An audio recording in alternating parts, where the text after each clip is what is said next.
percebi que havia um questionamento, acho que sobre a minha liderança. E eu não sabia o motivo pelo qual isso estava acontecendo. Mas o que eu resolvi fazer então?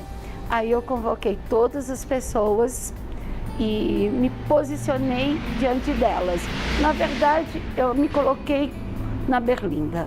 Saí da realidade de uma escola com uma equipe de 8 instrutores, que na época era um número bem grande, para uma realidade de 2 instrutores. Eu com 23 anos e um colega mais novo, com 18 anos. Então imagine como foi a loucura nesse começo de trabalho. Uma situação em que não poderia simplesmente dar o bom, não apenas falar o que eu fazia de bom, não apenas mostrar o que eu fazia de bom e não apenas delegar, não era suficiente. É uma situação em que esses líderes precisavam do quê? De espaço, precisavam de foco. Y ahí de repente todo paró. En 2012 se empezó a sentir la crisis de muchas formas, falta de credibilidad en el gobierno, una inflación muy alta y también un cambio de paradigma interno en nuestra institución, y todo eso desencadenó que la escuela se estancase por completo e incluso bajase en muchas áreas. Se eu não fizesse isso naquele momento, talvez eu não ficasse 15 anos na federação e ter, sabe, na época, ter desenvolvido um trabalho tão grande assim em São Paulo.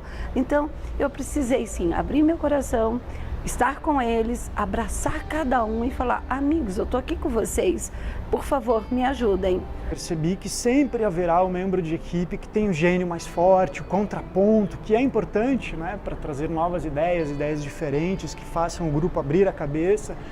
Mas numa equipe de 10 pessoas, por exemplo, sempre vai ter aquele que implica, que atravanca, que num olhar mais superficial atrapalha.